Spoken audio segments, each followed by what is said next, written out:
বন্ধুরা, একটি চিরন্তন তিক্ত সত্য কথা হচ্ছে, দাওয়ার চেয়ে দোয়া করা সহজ।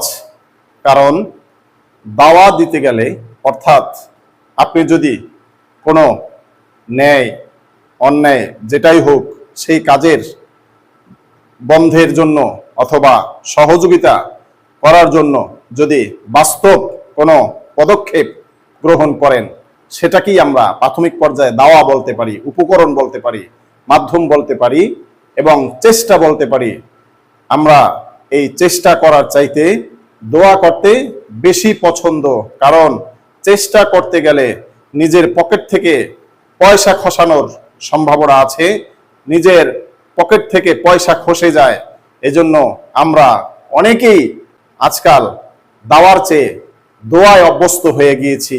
কিন্তু মনে রাখবেন, সব সময় দোয়া কাজ হয় না, কিছু কিছু সময় দাওয়াও প্রয়োজন আছে। আসুন আমরা সকলেই প্রত্যেকটা কাজ যেভাবে করলে সেইটার হক আদায় হবে। যদি প্রয়োজন হয় দোয়া, যদি প্রয়োজন হয় দাওয়া, আমরা উভয়ের সাথেই অভ্যস্ত হওয়ার চেষ্টা করি এবং সুবিধাবাদ জিন্দাবাদ থেকে আমরা সকলেই দূরে থাকি। আল্লাহ তাআলা আমাদের সকলকে সুবিধাবাদ থেকে হেফাজত করুক।